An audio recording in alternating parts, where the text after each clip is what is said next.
So, welcome back, attendees. I believe that we did not make you wait for too long, and you all are super excited for the second half of the event.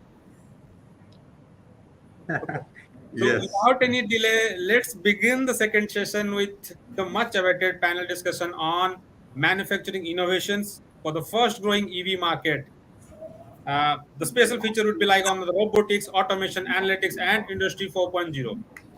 And to discuss this, we have in our esteemed panel Dr. Dev Mukherjee, the Managing Director, Omega Seki Mobility, Mr. Sameer Kumar Mishra, Senior Executive Vice President, JBM Group, Mr. Himanshu Jadhav, CEO, Gendamark India Private Limited, Mr. Vivek Gusain, General Manager, Manufacturing Engineering, MG Motors, Ms. Sirisha A, General Manager, Head of Industrial Engineering and New Product Launch, Continental Automotive Components India Private Limited, Mr. Venkatesh Kulkarni, the Vice President and Head of Manufacturing, Engineering and Supply Chain, Mercedes-Benz Research and Development India, and the discussion will be led by Mr. Keshav Chandra Sen, Head Center of Excellence, Automotive Manufacturing, Connect Business Solutions Limited. Correct me if I'm wrong. I'm extremely sorry, sir. Yes, So Keshav. I welcome all panelists on the screen. But before handing over the session to Keshav sir, I would like to request you all again that I like to, like the first session, if you have any questions for the panelists, you can put in the Q&A box. Uh, Put them on, post them in the Q&A box rather than going in the messaging, and our panelists will be taking those at the end of the sessions. So over to you, Keshav sir. Warm good afternoon and welcome to again this EV Manufacturing Week. Right from Henry Ford, when he started the second revolution with what he called 2.0 with assembly line, way back, almost 90 years back, we have come a long way. We are now staring at rather something like cyber intelligence, something like a total intelligence. And at the same time, we are looking very close to 4.0. Now, everything, as per me, where I would like to take the session to is evolving around the customer and the stakeholders. Today, the discussion will have in three phases. How are we starting point? What is the starting point? Where are we? How we evolved? Then we strike the balance between the past, future, and the customer. And then we move towards 4.0. All these questions will be directed towards that. I'm glad to introduce my esteemed panel. Together, we represent, I think, all the top brands of India. Together, we represent right from DRDO to all European Japanese companies. Before I introduce all, let me take a quick intro about myself. I'm Keshav Sen, around 35 years of industry experience, 3 decades in Tata Motors, 4 years in Greenfield. And now I work for Connect Business Solution, putting all my learnings for Center of Excellence, busy doing digital transformations, helping automotive, helping manufacturing, and meeting friends like in the panel. Let me introduce from the beginning Dr. Dev Mukherjee. Dr. Dev Mukherjee is over past 35 years of experience in industry, 10 years as managing director and CEO positions. He comes from my same college, RUC Bhopal. He has been working with a brand which you have been noticing called Omega Seki. He has brought Omega Seki to the forefront, and I think he's the most experienced person who can share the journey of, towards marching towards electric vehicles. I'm glad to introduce Mr. Sameer Kumar Mishra, who is the Executive Vice President, Senior Executive Vice President of JBM Group, 27 years of industry experience, and you name the organization. He has worked like DRDO, Mahindra Reva, Larsen and Tubro, Schneider Electric, Sun Mobility, Rockwell Automation. He's worked in various positions, director, vice president, and what's striking to all, he has developed 20 plus products. He has written papers. He has got 2 copyrights. Welcome, Mr. Mishra. Thank you. Now we have Sirisha, Manager, Head of Industrial Engineering from Continental. Sirisha has got 18 years of experience in the automotive industry. double master's degree holder in VLSI design and design manufacturing. She has experience in design, project management, and manufacturing. Welcome, Sarisha. Thank you so much. Here we have somebody now. What you see in the top written the agenda mark, the boss of agenda mark himself, Himanshu Yadav. Please say hello to all. Himanshu. Himanshu has Hello, everyone. 18 years of experience, and like me, he also started his career in Tata Motors as graduate trainee. Then he moved on to Volkswagen. Both the industries, he was busy automation, busy bringing new products, new challenges. And then he took a plunge to Zendamark, South Africa. He joined. And last few years, in a very exciting in Himanshu's career, he has brought Zendamark to a prominent role. And now he has got unique distinction of both mechanical and IT experts working together for him, and he's from industry 2.0 to 4.0 available for you gentlemen. Welcome, welcome, Himanshu. Thank Now you very let's much. see. Now we have Venkatesh Kulkarni, Vice President, Head of Manufacturing Engineering and Supply Chain, Mercedes Benz and Development India. I see he has also spent some time in Tata Motors like us. Venkatesh has 20 years experience in leading global teams and projects. He has done projects of stamping, BIW paint assembly, e-drive plants globally, setting up novel manufacturing technologies. He has worked with two great companies like Tata Motors and Suzuki. And I don't think any continent Venkatesh has left where he has not worked or has experience of. Venkatesh, welcome to you. Thank you, Keshav. Yeah. And now we have Vivek Gosai from Motors. Like all of us, Vivek Gosai has special inclination towards greenfield startups 4.0 based on IoT. He has got 29 plus experience in multi-plant functions, diverse in various domains, having significant accomplishments. Venkat is also a very ardent speaker, like Dev and all of you. He speaks on 4.0, digital manufacturing, business strategy, in electric vehicles, cybersecurity, you name it all. Welcome, friends, once again. And today, Okay. let's have very simple format. We will be talking to each other till 4:30, and then we'll take a break. I mean, we'll have a question answer session for 15 minutes. And I will be, for the esteemed panels, I will be asking initially each one a question. And last, the most delicate question for that, the audience is perhaps waiting 4.0, robotics, cyber, and all those things that we open to all at the end. So I'll start with the opening batsman, my good old friend, Dr. Dev Mukherjee. Dr. Dev Mukherjee, what changes need to be brought to the existing infrastructure facility to cope with the increasing demand? Thank you, Keshav. Thank you very much for having me on this panel. It's great to see you and talk to my all my esteemed panelists once again. So, as far as the changes you are uh, talking about, I guess you're talking in the context of the automotive industry and the Yes. huge transformation that the industry is going through, switching from fossil fuel to electric. So this is a huge change. Apart from this, the fuel change, I do see a massive strategic shift. What we need is or what we are looking at is a, digital age coming in, and I4 is the culmination or integration of all these various technologies into every aspect of the business, not only just the supply chain but the entire business ecosystem as a whole. So I think every organization needs to develop a digital strategy first of all.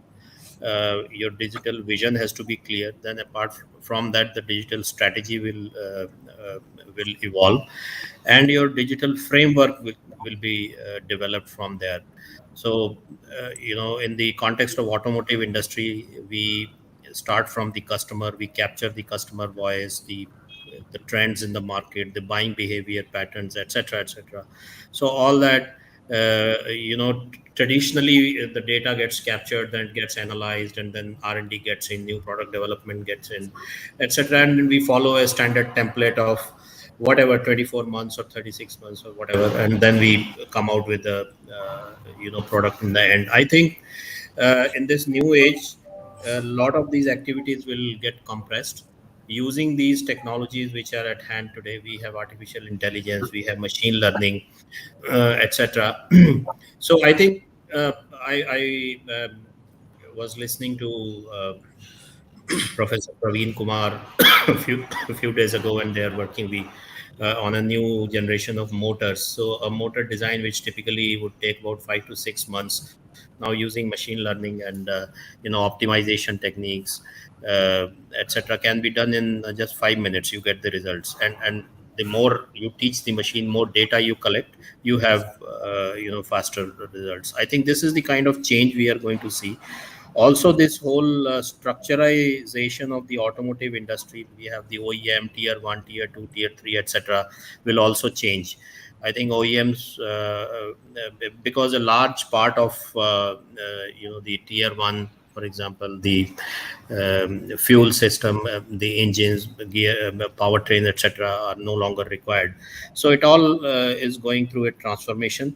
If you ask me, what all changes are required, probably the first I would count is the digital framework is to be built in the organization. Second would be you have to build the human resource required to, and the skill and the knowledge base required to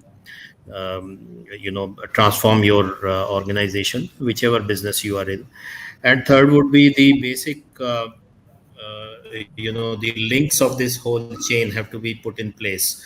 um, Even though in IC engineer India is quite large today, we manufacture 3.5 million cars, 20 million scooter, etc., etc. But in the global industry, we haven't achieved much.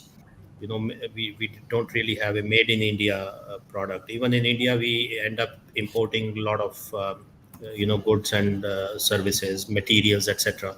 I think that needs to transform in this new age of electric vehicles. A lot of it should be localized. Now government is giving a lot of support on the demand side as well as supply side, PLIs, FAME 2, etc. Now industry has to pitch in and set up this whole, the building blocks of the, or the foundation of the building has to be set by the industry. I think this is where we need to deep dive, and we need to put in place these foundations so that India becomes a global automotive industry at the global arena, at the global space. And I think the EV is the chance. EV is a great chance that we can really do it. So that those are my views. I would be happy to listen to my colleagues on the panel. Thank you, Dev. And Dev, I think just to have if I have to put one sentence, what you're saying, understanding the customer, to go to the customer, the time is becoming very short. And there's where you're saying that manufacturing and listening, marketing, sales, supply chain, everything has to wake up and really go fast. And so that, thumb rule, you have worked in Honda, Dev, and we used to say 48 months for a platform or 36 months for a platform and thing like that.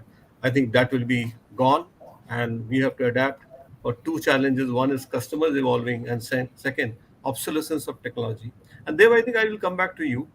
You have been voicing and blogging and not articles on the some quality of batteries and quality of made in India, things like that. Perhaps time permits, I'll come back to you, right? So, with setting the tone of the start point, Dev has set, a kind of a platform where we need to go digital, we need to evolve the technology available with the analytics, etc. I have Samir Mishra, highly experienced in this. I forgot to mention that he has developed many products. May I ask Samir one simple question to you, and I won't take much time. What are the current manufacturing tech challenges posed by shifting to electrification? Samir, to you. Yeah, thank you very much for once again the opportunity to be with the esteemed speakers. So, I mean, this is a very interesting question. The manufacturing tech challenges posed by shifting to electrification. See, the first of and foremost thing is you have to segregate it between two parts. One is the traditional players who are very well renowned in automotive domain, like the big shot players, Tata, JVM, Ashok Leyland, Volvo, all those things. And if those guys are shifting to the electrification platform, so what are these things? Are they going to set up the new lines completely altogether by putting lots of investment? Or they understood that, okay, by 2030, 40% of 30% of the vehicle will be electrified. So they have to get rid of the IC engine, whatever the existing platform they are working. So what they will do those assets, manufacturing assets, whether they will scrap altogether and go for a new line. So that is the biggest challenge. One thing is that is what the dilemma going on in the Volkswagen, because lots of stories coming about the Volkswagen by 2035, 40, they will go 100% electric. So whatever the assets they have built up for IC engine for past 100 years, what they will do. So that is a dilemma going on. That is one of the biggest challenge for electrification, where there is a daunting challenge in the face of getting the raw material, understand the battery technology, all those things. The other challenge is what they will do the existing assets. That is one first and foremost thing is. Second is, as you know, in India Standardization Committee, we are doing this from last 2.5 years. Still, there is no cohesive approach, no understanding between different players, whether small or big. There is a standardization needed for any kind of battery, and the standardization approach is going to hit in many ways. It will hit in the product, it will hit in the localization, it will hit in the supply chain, it will hit anything. But nobody is daring. If we are working in the JVM and we are struggling to create 30, 40 vendors, at least it is not more than 40 vendors required for a electric vehicle manufacturing, because almost all things are standardized. Motor is standardized. Your DC-DC converter is the age-old technology standardized. You can find lots of chargers also. Then the powertrain systems is one hit point. Then battery. So finding, creating those local suppliers is a nightmare, because nobody is believing, okay, there will be a volume, and if this is a standardized volume, if the automotive company X is not taking, I can sell it to Y. If Y is not taking, I can sell it to J. So the standardization approach will give them the confidence that, okay, if I will produce in a volume, if someone is not buying, it will not go to scrap. I will be waiting with after lots of investment. That is another challenge. The third challenge, I will say, the supply chain creation, which is directly, indirectly linked to the standardization, because component localization still at a very, very far, right from the beginning. So far, in last 3 years or 4 years, where the EV has taken to the peak, we have not gone into a full-fledged component localization. Some companies are doing, but I can say in a thumb rule, 30 to 40% people have achieved in terms of the localization. And still, if you will go for, Dr. Dev told, if you will go for a buying a very high costly, high cost efficient and effective motor, again you have to look for some outside suppliers, because it is still a challenge, because the aluminum frame motor, which is lightweight and low energy burning motors, it is still a far distant dream. I mean, I remember in back in 2010 when I was in Reva, that time we were experimenting about the aluminum frame rotors. So it was that time, but it remained in the R&D stage forever, because the technology and the knowledge is still limited in India. So those are the things, 3 points. The fourth point, which I will, Dr. Dev has mentioned it, I will say that it is a skill set creation. It is the biggest challenge in India right now. If we are looking for the beginning stage of the electrification, or if you want to take it to a scale of level in next 5 years time, unless until the skill set is created. Why I am telling skill set, there is a reason behind it. In IC engine, 85%, 80 to 85% is mechanical. So the industry, mechanical knowledge and the mechanical industry is very, very, very, very matured in India. That's not a challenge at all. Of course, it evolved through time, but still, mechanical is no-brainer. I can say it is understandable by seeing and by observing. But the other way around, electric vehicle age, mostly you can say 85 to 90% are electrical electronics. It's a complex thing. Though lesser number of parts, but it is very complex, understanding the interplay between the components. So developing that skill set is the biggest need of the time. Lots of things have come up, like IIT Delhi has started, then IIT Madras is having the tech park, and the university, the IIT Guwahati is doing that. The things are coming up, but the requirement is huge, and the supply chain is very low in this domain. So these are the four major concerns. Other things are like more or less related to manufacturing, but which are mostly part of the design, like lightweighting, battery, and the battery engineering, understanding the battery engineering, understanding the safety sensitive design. Those are directly or indirectly impacted to manufacturing setup technology, manufacturing technology, because unless until you have a good design understanding, you cannot do a proper testing. Unless until you have a proper testing, you cannot bring out a quality product. So both are all these are interlinked. So I can say in total, these three, 4 points are biggest challenges in the manufacturing technology for electrification. Thank you very much, Samir. I was itching to go between Venkatesh and Himanshu. Let me take a call, and I'll just ask Himanshu. I think you rested well from the previous session. You have been speaking the previous session. So the question to you, Himanshu, is what is like you heard Samir and you heard Dr. Dev. They are talking of the entire ecosystem. Now, in the cutting edge technology, if you look for manufacturing technologies to scale up the production, see, both of them are coming from the same point, saying, here is the customer, we need to standardize, but customer says, no, I want variety. And Dr. Dev says, let's look at more of the quality and Indonesian, etc. But from the manufacturing point of view, my favorite subject reliability, durability, and repeatability, and that's where the manufacturing becomes very important. Not so much of man dependent. That's why perhaps we are marching towards 4.0. The question to you, Himanshu ji, is what are the most trending cutting edge manufacturing technologies available to scale up, and how is this technology vital in ensuring product efficiencies? Himanshu. Yes. Thank you, Mr. Sen. Interesting question, and close to us and close to what we do. I think scalability is definitely something which I also mentioned before in my session, that the unpredictability in market drives these situations, and where the OEMs are not in a position to, let's say, invest as they would like, preferably would like to on day one.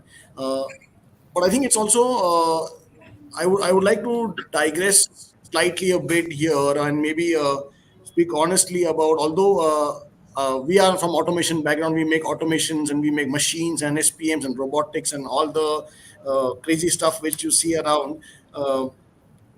I think it's very important and pertinent that the OEMs understand what they really need. Is it a demand of the product? Then it is 100% necessity. Is it a demand because it is, because I come across a lot of companies who I think come out of this FOMO, or what we call as fear of missing out, because somebody else is doing it, so we must do it. Somebody did a motor line with 10 robots, so we must also put 10 robots. I think that's it's not right in that sense. So it's important that the OEMs understand what they need first before they start getting into scalabilities and automations and all the things which come along with that. Same it goes for even digital transformation. Again, although we are pioneering in Industry 4.0 solutions developed in our own house, in our own company in India, I still feel that digital transformation is first need to be thought, as Mr. Dev also mentioned, that the digital framework has to be created first.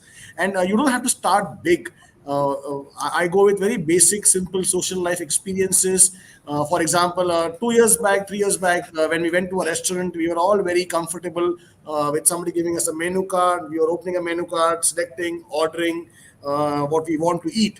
Whereas now, when we go to a restaurant, you see a barcode in front of you. You scan your barcode, select what you want to eat, order it. The food comes. You pay it online as well. Now we have taken examples like this, and we have tried to bring those examples into manufacturing industry. Typically, when you think of automation lines, and there's paper loads of truckloads of documentation which comes with it. What we did was use the same concept of scanning a barcode using cloud computing and having the information made available immediately on the exact spot where the problem is. Because what our experience tells us is the biggest issue is not solving the problem but identifying the problem. If you don't know what the problem is, you're going to spend a lot of time in looking around to find out where really is the problem. And again, I can tell you from my personal experience, the biggest maintenance problems, and I would like to have Mr. Vivek Gozen's point of view because he comes from the same kind of industry. Is the biggest maintenance problems I have come across are on Monday mornings. Typically, a Monday morning is the most chaotic situation because somebody does something on a Sunday in a maintenance shift. Next day morning is not there, and then Monday mornings lines don't work, production loss, and then there is a big issue and escalation which happens. So again, we try to make simpler solutions, softwares, because we all use Outlook, we all use calendars. Why don't we give something similar, which we are using in Outlook, calendars and scheduling, to our maintenance team, where they have phones, they schedule their maintenance, they confirm, they take pictures. So for me, it is. Maybe I'm moving away from your question, Mr. Sen, a bit. But before scalability, I think the foundation has to be set correctly. What do you really want to achieve? Because a lot of people are now going towards 50,000, but they really forget that if you don't have a strong foundation, the scalability is going to go up and you're going to bring down immediately because you don't have a sustainable base to take up the scalability. So before you go to scalability, you have to first make the broad framework ready, and like that's what we have been trying to do. That scalability, yes, important. We can have various solutions. We can add cobots for scalability, but first make the foundation strong first. Scalability is a easier thing to do at the second step when you have a strong foundation for what you really need at that point of time. Looking into the future, keeping flexibility is easily doable at a later stage. So I would maybe take a step back and let's focus on foundation, network, framework, groundwork first before going into scalability and expansions. I simply love this. There's a thread going on. Dr. Dev and Mr. Mishra and yourself, you're going back to fundamentals rather than jumping on the latest robotics and things like that. And you all are talking of scale, the first foundation, digital strategy, and then standardization. I come from a digital company. I do a lot of digital work and I do digital audits and tell people that there's a digital journey to take. And then we talk of transformation. We can't jump on transformation. So I'm still in dilemma what the next question should go to. I think I will ask Vivek. Vivek comes from a background which he has seen quite a lot of assembly happening and things like that. Vivek, just focus on production lines. How they are evolving. How the different EV products. You are producing EV product now at MG, and perhaps you should slightly stay focused on this assembly line changes or production line changes, and then perhaps Venkatesh will go to robotics, etc. So over to you, Vivek, first, and then Venkatesh. Okay, before I completely deep dive into the production lines impact, I'd like to emphasize that right now we are at a stage of a paradigm shift between the ICE engine based products to EV products, because as you know the penetration of electric vehicles is very low at this point of time, although we expect that to grow further and then complete migration over next few years time frame. So our production lines at this point of time, we are trying to go for the hybrid manner in the sense that include the EV specific processes into our production lines so that they are able to, they are flexible enough for ICE engine products as well as for electric vehicles also. Having said that, if I deep dive about the ICE versus EVs, then upfront, we would think about that. Yes, it's a powertrain which is different. Instead of ICE engines transmission, we have electric motor and transmission, and also we have the power distribution unit, DC-DC converter, and aggregates like that. And if I look at EVs versus ICE, then I find EVs to be more simpler in terms of the complexity as compared to ICE engines, and also from the perspective of assembling an electric vehicle. While I'm speaking, I have already, 2 years ago, I launched the first electric vehicle from MG, which was ZSEV, and this week itself, we launched MC version of that same. So, when I was thinking about incorporating this ZSEV, there were two options: doing it offline or doing it online. But then, I chose the process of doing it online. So uh, it was not so very difficult, but I would just have a quick walkthrough of the process, the assembly processes in a OEM plant. So, talking about the press shop, the impact of EVs on press shop is basically EV specific components, basically on the underbody side, and that is also basically driven out from the battery packs, which form a large part of an electric vehicle, which is normally placed on the underbody.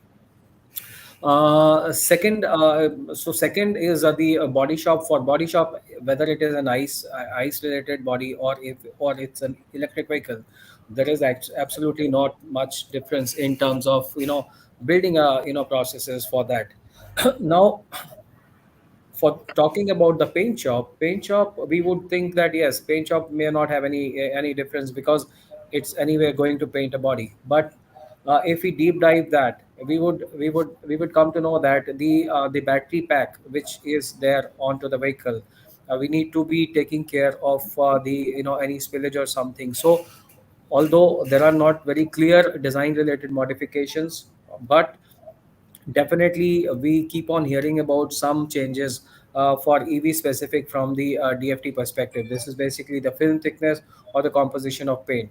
So these are some of the challenges that we are trying to prepare when we go to full scale electric vehicles, because the electric vehicles that we see on the road these at present, these are the ones which have been migrated as an electric vehicle from a ICE vehicle architecture, and the vehicles which we are going to see in future are going to be basically designed EV specific architecture. So that is one big change which is going to come. So from the production perspective, we need to be ready for that. Now the area of vehicle assembly is one area which is maximum impacted for the electric vehicles. So what we have done at MGI is that, of course, we started off with some of the offline assemblies, but then as the volume continues to grow up, we have commonized the processes. So the change content normally happens in case of the EDU replacing engine and transmission assembly. So we've commonized that. So it is possible to do that, and putting in additional aggregates. So if one part goes out, the other part of EV comes in. So that's what we have incorporated without any major issues. Uh, yes, there is one challenge which we have is from the perspective of the inspection of electric vehicle related quality checks. This is one aspect which we've been very careful about. This is a critical operation where insulation check needs to be done on an electric vehicle, and that is where we are trying to incorporate some of the latest technologies in order to easily put them into our production and the testing line.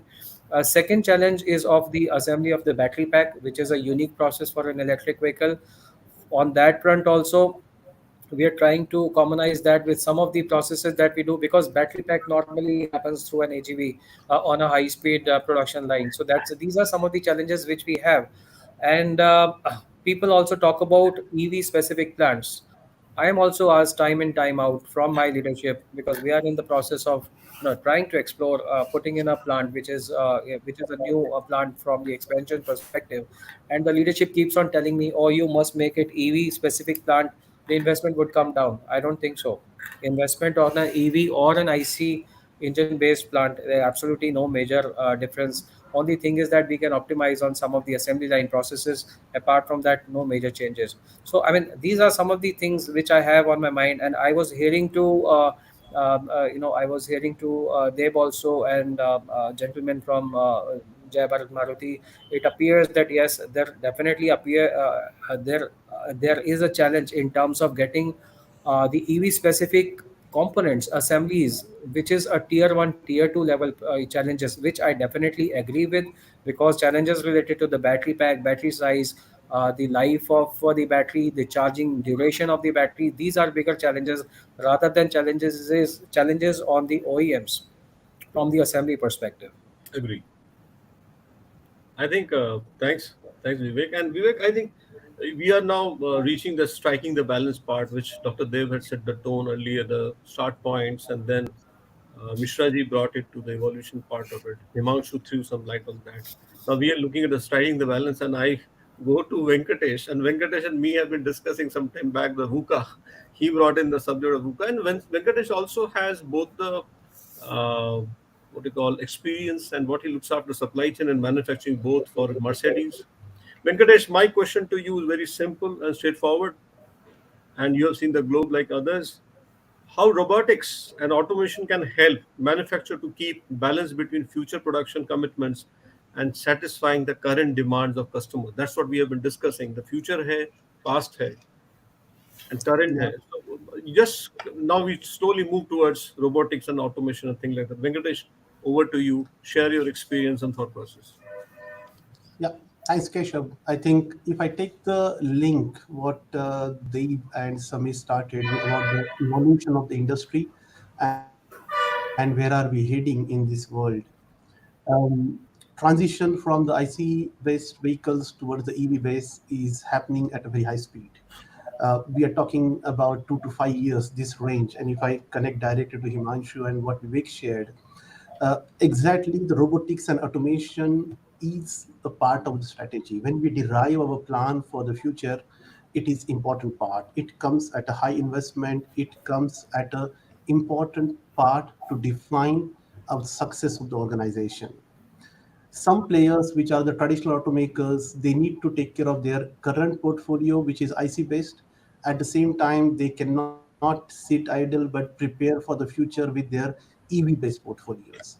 So heavy investment in parallel goes to prepare for EVs.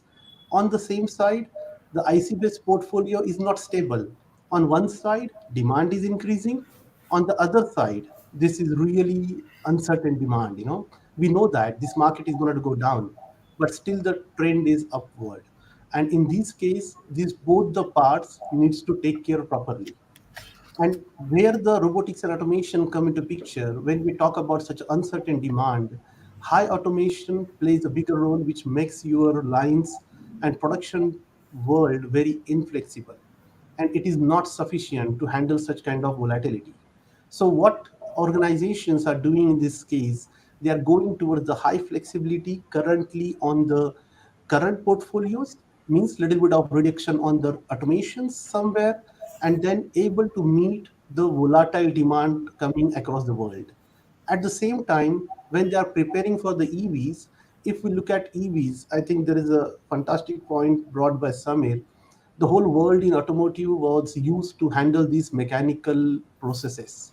We were pretty expert in this world, but when we enter into the EV, in a short time, the manufacturing of EV need to handle chemical processes, electrical processes, heavy electronics into it to handle the management system right from battery to the vehicle.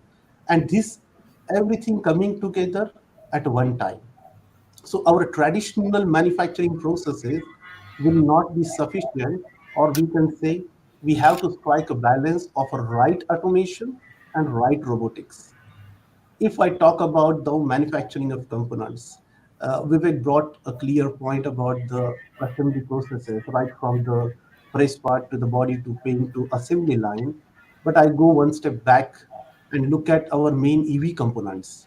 Talks about battery cells, battery packs, e-motors, transmissions, or high level of electronics which goes into our battery management systems.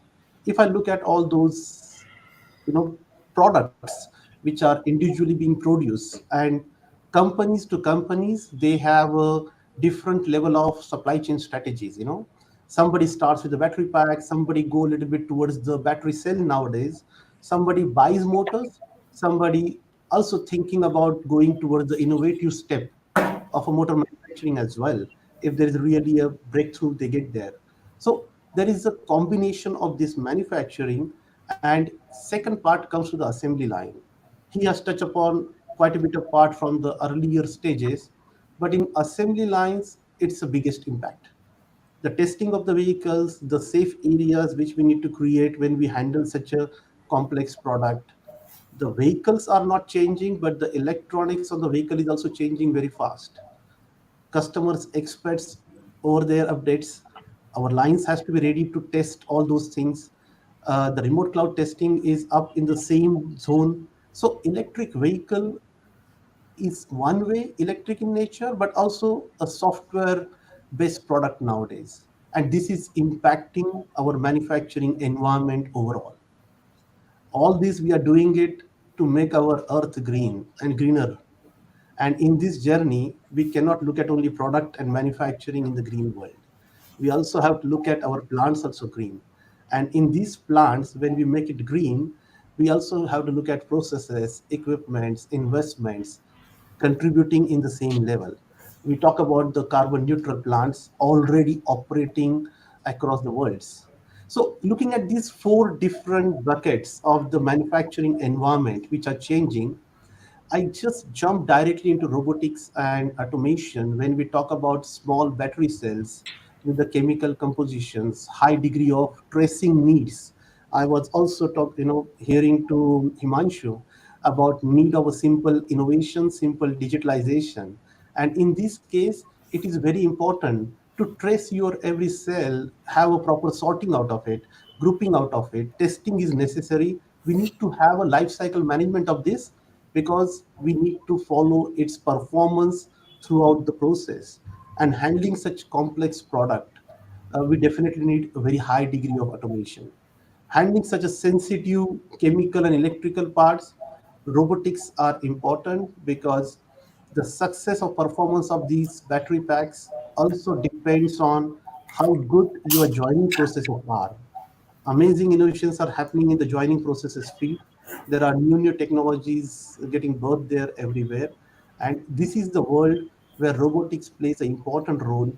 And this is what we talk from our experience from the industry, uh, a breakthrough innovation which can strike a balance between robotics automation on one side to satisfy need of the product and need of those technologies. One short caution on this world, if we do too much of automation and place of the robotics for our cell manufacturing or line manufacturing. I was hearing to Dave as well and other eminent panel.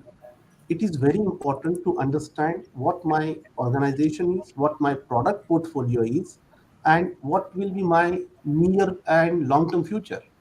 If I set up my sales and line today with the high robotics and automation, and if it is not able to handle my product needs, as Vivek mentioned, today the products are made out of IC based vehicle towards transformed into E-based vehicle. But future, we are also talking about electrified body shells. Then whole manufacturing process going to look like different, in that world when our body shells are capable to handle the battery packs. And in this whole journey, what I look at is very importantly to have our manufacturing setup aligned to our product needs, product sizes, packaging places. Otherwise, there will be a lot of rework and modification on our automations and robotics. And this is something which is we are experiencing generation over generations. The battery packs are changing.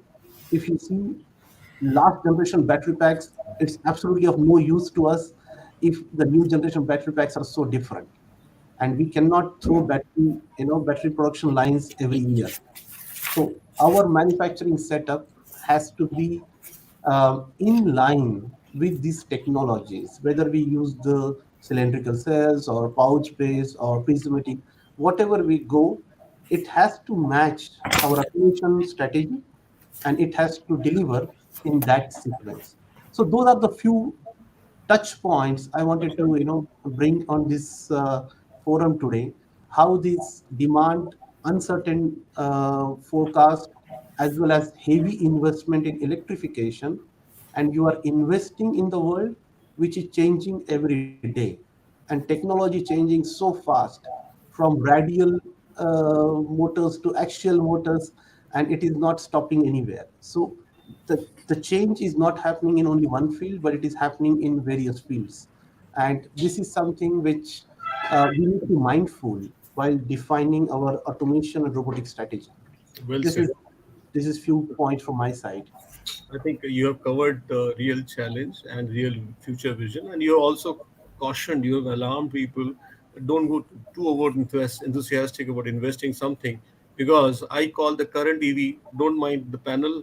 Current EVs are mostly like retrofitments. आपने engine निकाल दिया, motor लगा दिया kind of situation. And sorry to say that, but that's what is happening today. And the pure EV, as Venkatesh said, where the cell is like a body floor or roof or wherever it is, or the powertrain is positioned somewhere else, and the wiring is the CAN bus or some different kind of a diagram altogether. So we should be very cautious in investing. Thanks Venkatesh, and thanks everyone. Now let me ask Sirisha. Uh, Sirisha, you have seen the challenges coming, right? Yes. And what kind of how can these enable production to produce a variety of products? The people are talking variety of products with minimum mechanical and tooling changes, which is the common theme coming in process and product quality, which we spoke, and ensuring safety at the same time. And I'm like, this is first time we are using the word safety. So Sirisha, you have a big thing in hand: variety, quality, safety, and minimum change time and minimum tooling, etc. Over to you, Sirisha.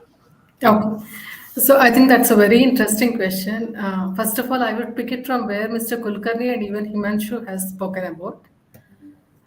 It's very insightful because someone also mentioned about fear of missing out. Because what I also notice is when we are trying to make robotics and automation, the first thing we are also trying to compare with other organizations. Are we there? We just want to roll out technology. Maybe the need is still not there, but then we just want to be in par with the other competitors. So that is some approach which at times we tend to take, but maybe that's not the right approach. Having said that, your first question about what does it take to actually have it to have the multi products run in the same line. I mean, the best and the easiest way what feel would be when we are going towards robotics and automation, the best way is we are already planning for the future, which means the lines are all standardized lines, modular concept, what we can go for. Then we have the lot of flexibility, so we are able to interchange between the products at any given point of time. And this has a reverse impact on the product design as such. When we have the standard lines, which means the R&D team is also well inclined to standardize their platform design, so the mechanics can be kept uniform, so that there is no tooling cost which is coming to picture. There is no fixture cost. Variety of fixtures we don't have to maintain. So overall R&D cost is coming down, manufacturing cost is coming down, as long as we are going for a modular approach and a platform approach. That is what I feel in terms of how can we minimize the changeovers and also the cost. Coming to the second interesting question about quality, what do we do with quality, or what is the aid for quality by robotics and automation? Uh, in the past, we have seen, if at all we have parts, particularly when I talk about automotive, we have aesthetic parts, be it clusters or displays.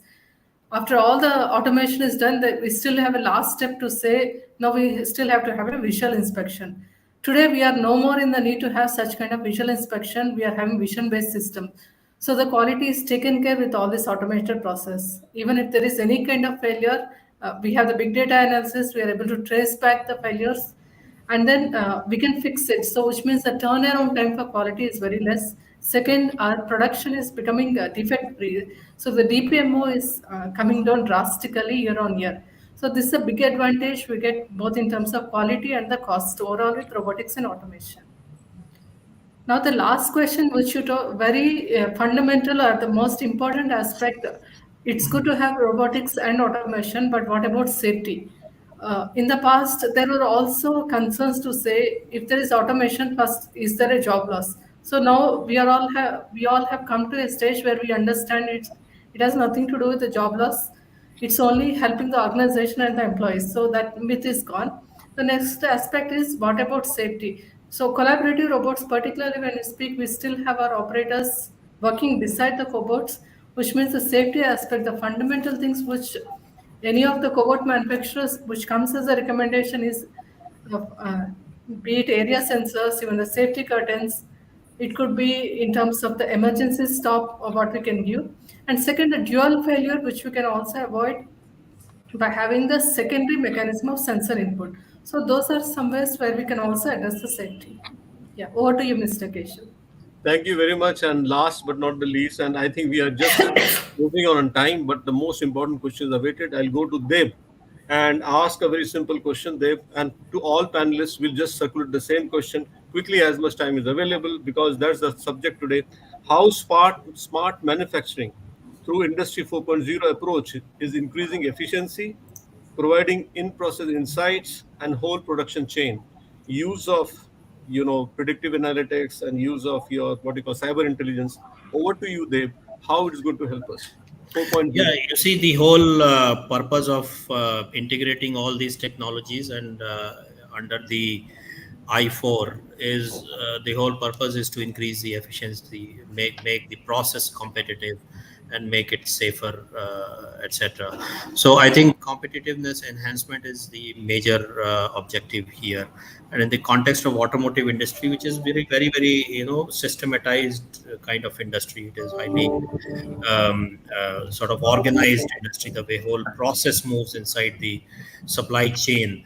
So I think the starting from the soft part of it, where the design, the customer expectations, all those are captured, and you come up with the design of the product, design of components, and the whole vehicle architecture part of it.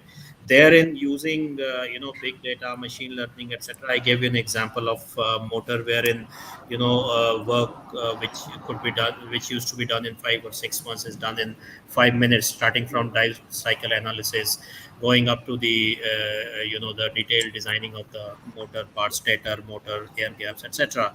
So using technologies like machine learning, artificial intelligence, data capturing, etc., we are able to gain 6 months of time. So this is what the capabilities are. This is the power of the technology.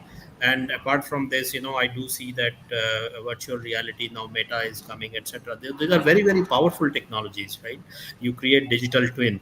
I am also mentoring another startup, just to give a small example before we sign off, is that where we are coming up with a very high end fleet management software system, IT system, and we have a digital twin, and the entire system is on blockchain. So the entire life cycle management of the vehicle is captured, and it cannot be changed.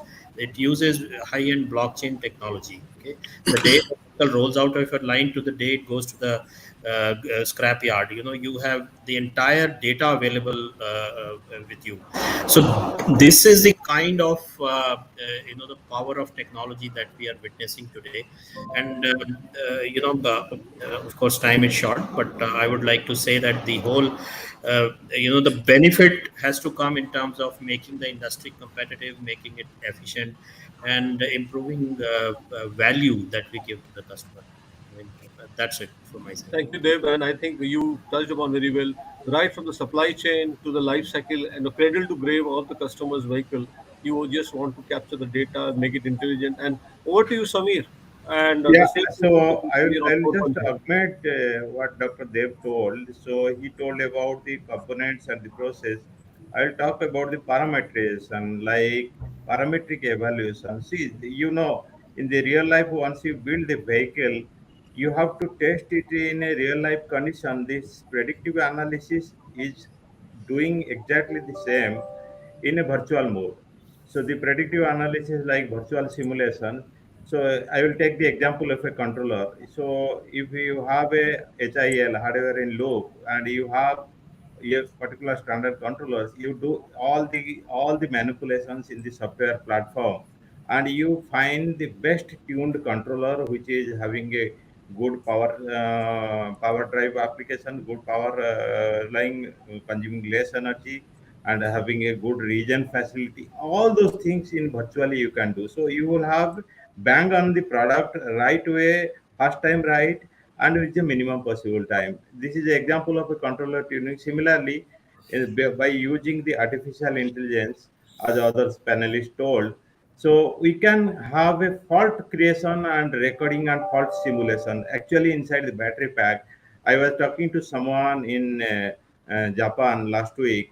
So they have gone to a level ACIR simulation, and they have gone to a level of finding the thermal management, practical usage of the thermal management, which can be understood inside a battery.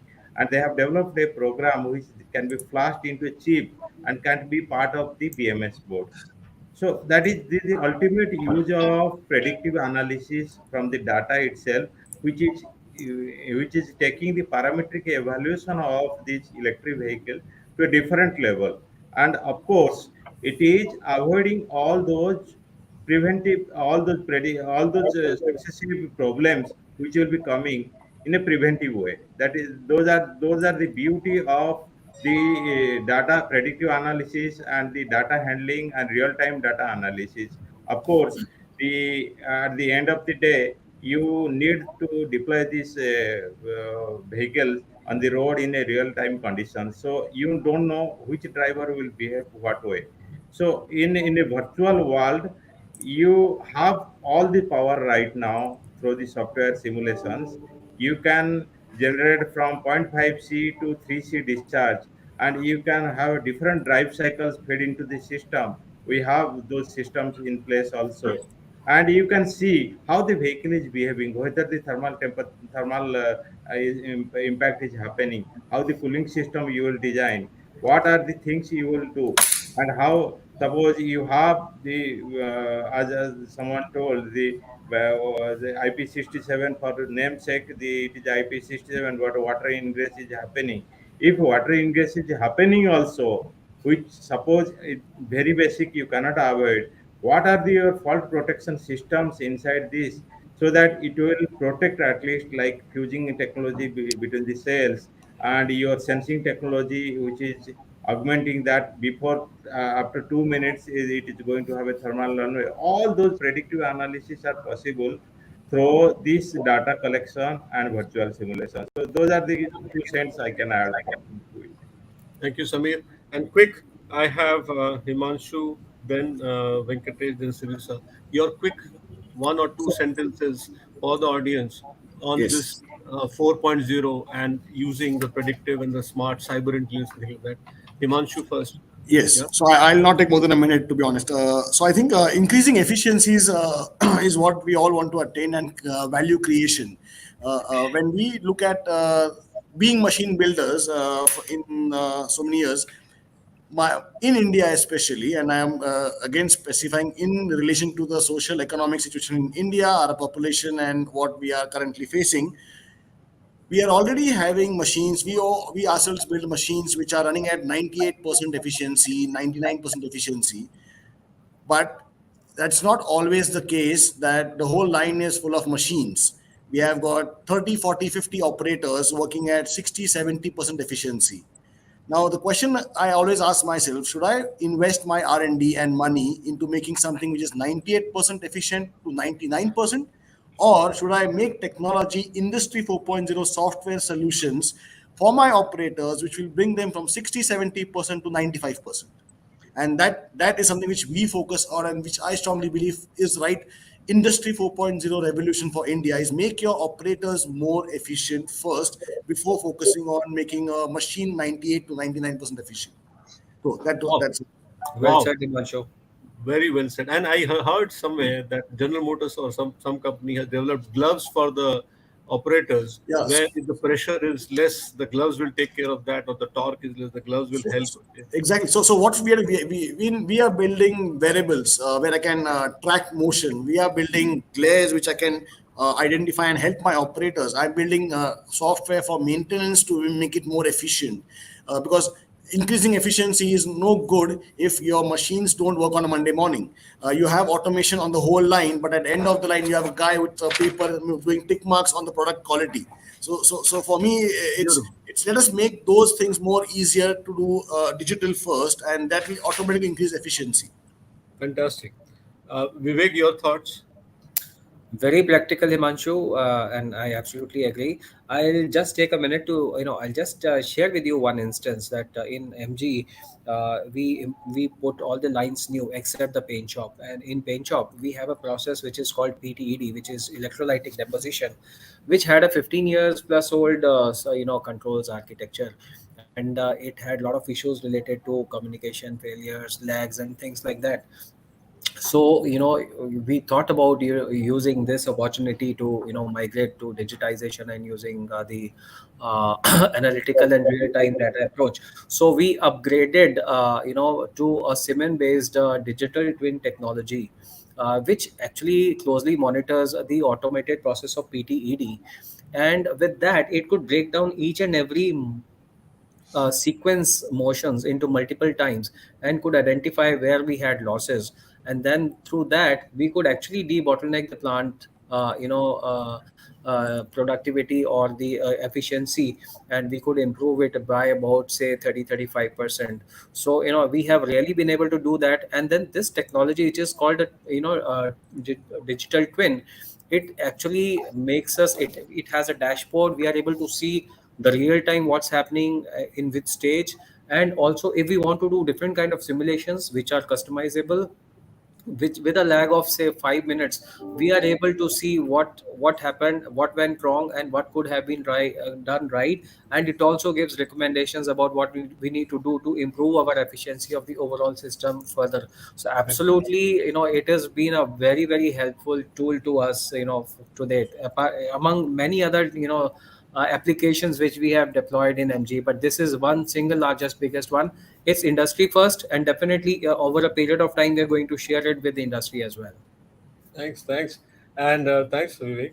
Venkatesh, Europe, Yeah, Mercedes, all that with you. Come on, tell us you the practical side of 4.0. Then yeah, Sirisha. yeah, thanks, Deb. I think I completely relate to what Imanshu and Vivek mentioned here. In manufacturing, Industry 4.0 is especially start with efficiency, productivity improvement, and we should be practical here. In multiple visits, I have seen this on the floor right now, operating, running well. So we are really talking about using the data for inline process qualities. We are talking about having the live dashboards to get the transparency. Everything starts with the transparency first. We should know what we have with the dashboards. And with the transparency, then semi-automatic operations where we need right now manual interventions for the actions which machine is suggesting. This is all already up running successfully in various plants. I also say that artificial intelligence towards the efficiency improvement clearly resulting into the profitability for the organizations. I'm here talking about, as Himanshu rightly said, empower your operators.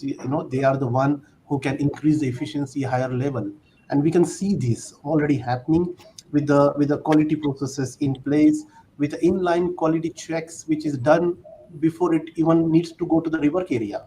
We are looking at a lot of reduction in the rework area capacities. We don't need that.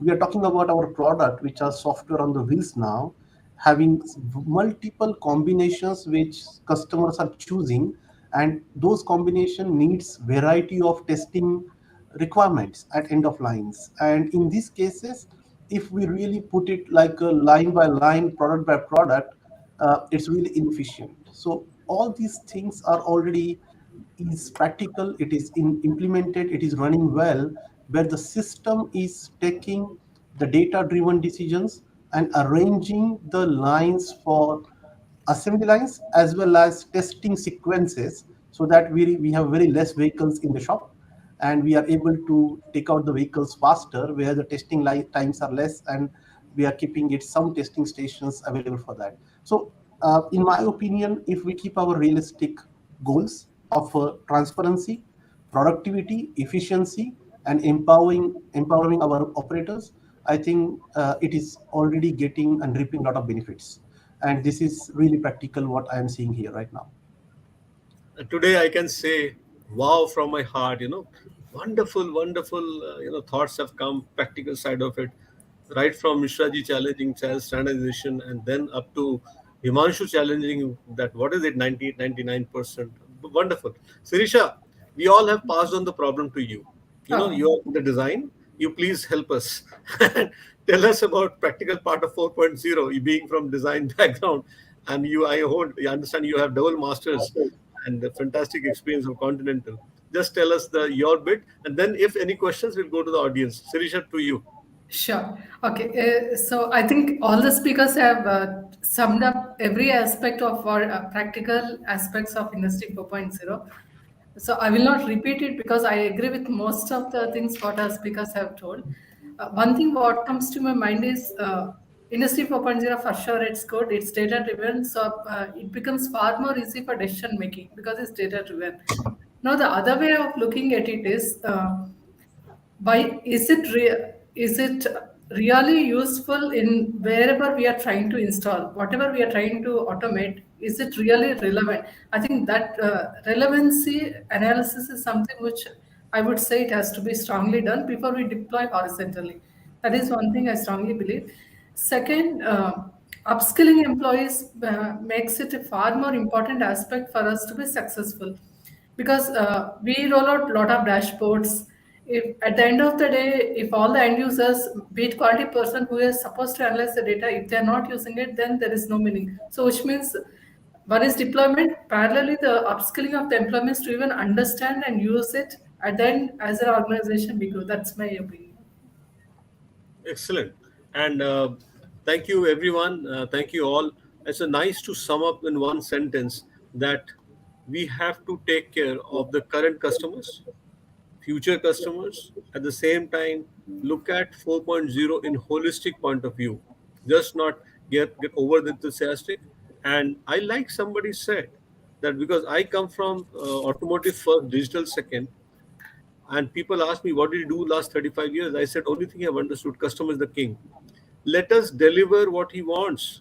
He wants at the right price, right quality, safe, durable, and he's not bothered whether it's a petrol going in or diesel going in or electric vehicle going in, right? So I think the motto should be very clear. And one thing I understood from the entire panel is that the flexibility has to be, very strongly inbuilt and being practical at the same time.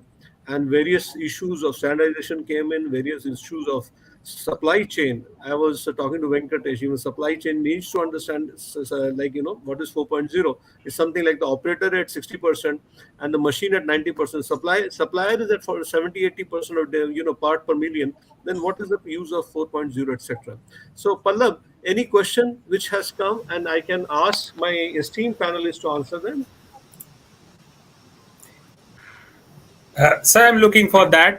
If any questions, I will just request our audience to, if you have something to ask to our this panel, you can come up, posting them in a Q&A box.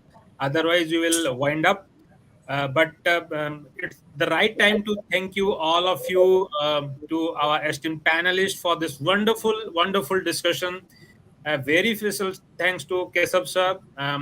You did an excellent job by wonderfully managing the session, putting up the right question in the right context to get the maximum value out of the discussions. So thank you once again. I would request all our audience to have a virtual round of applause for this discussion and the panel, please. We can Thank you so see much. the emojis and the virtual clapping coming around. Thank you. Thank you so Thank much. you. And Thank it's a you. big learning experience. I Yeah, thank really, from bottom of my heart, I thank the panelists. It has Thank you, been Mr. really Sen. Thank you, big Keshavji. learning Thank you. experience. Thank you We all. all, we all will be in touch. We all will be in touch. Bye. Thank you, participants. Thank you. I hope the participants loved it. They have any question, email is available. Write to us. We'll love to answer your questions. Even afterthought as it comes, you can please, all participants, do let us know what you like to know more. Thank you very much. Thank you. Thank Thanks. you. Thank Thanks you. all. Thank you. Thank you very much. Thank you very much. The conference session is over for today, but the networking will go on till 1 hour.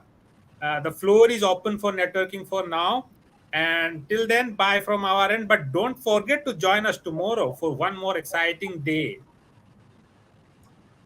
So time Okay. to sign up from How is this our networking side. session going on? How is the networking session going on? Networking session. Uh,